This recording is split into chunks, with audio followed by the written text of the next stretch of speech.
Sidra Eisa, originally from Pakistan, and currently I'm doing my PhD in the group of Professor Anna Hirsch at HIPS in Germany. And today I will be presenting this poster, which is related to one of my projects that I have been involved in during my PhD.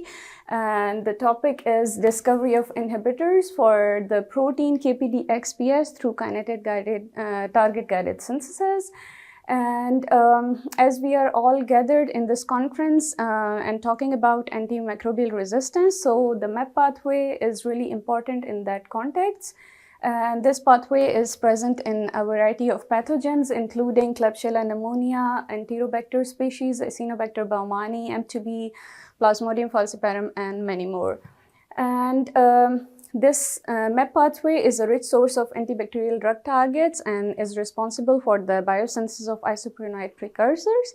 The most interesting fact about MAP pathway is that it is absent in humans, so we have the hope for reduced off-target effects. In MAP pathway, you can see here we are focusing on the first enzyme that is involved in this pathway, which is DXPS, and the enzyme DXPS catalyzes this conversion of GAP and pyruvate into the product DXP, and then this DXP product is then used via different steps to synthesize the isoprenoid precursors. And DXP product is also serving as a branch point here and is responsible for the biosynthesis of vitamin B1 and B6. So we decided with the pathway we are targeting, then we chose the DXPS, which is the first enzyme in this pathway, and then we had to choose the pathogen that we will be targeting. So we selected Klebsiella pneumonia, which is a gram-negative pathogen and is responsible for a variety of infections, including UTIs, sepsis, and of course pneumonia.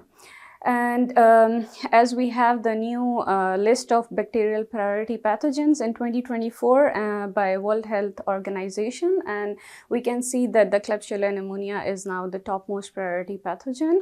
So the research objective for this project was that in the current antimicrobial crisis, we aim to address this threat by design and synthesis of novel antimicrobial agents targeting the novel targets that are in the microbes to tackle with this challenge.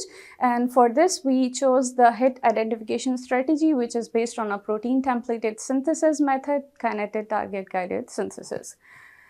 As the name suggests that this is a protein templated hit identification strategy, so the protein acts as a template, and then we have a pool of reagents with complementary reactivity, for example, let's say alkyne and azide, and then the building blocks that are there, they arrange themselves in the protein pocket in correct orientation and close proximity that facilitates the formation of irreversible bond, and that leads to the formation of the product, which in this case would be a triazole.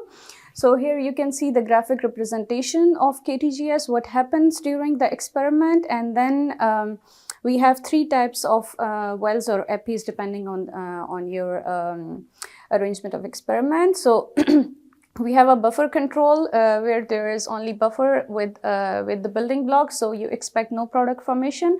Then there is always a control well, which is with the standard conditions for your reaction, and then there is a protein well, which then you compare with your standard and buffer control and see which product formation is facilitated by your target itself.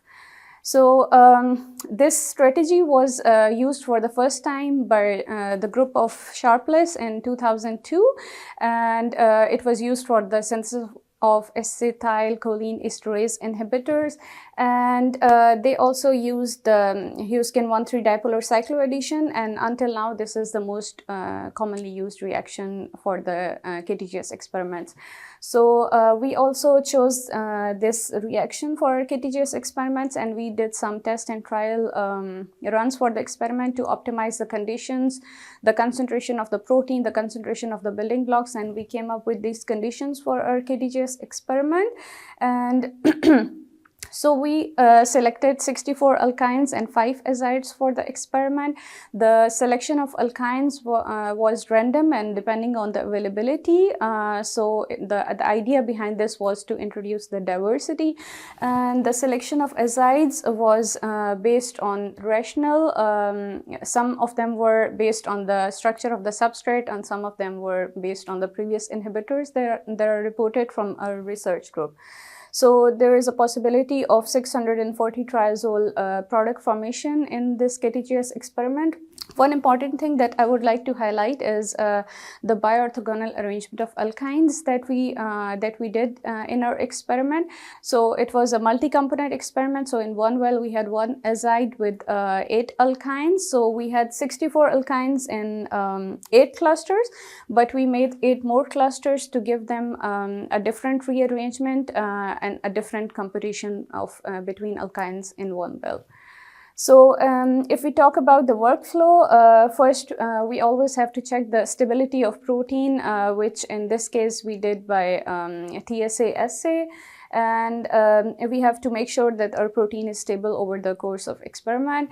And then we select the building blocks, which in this case was alkyne and azide, and then we arrange the clusters, prepare the stocks, and then we do pipetting, for example, in 96 well plate.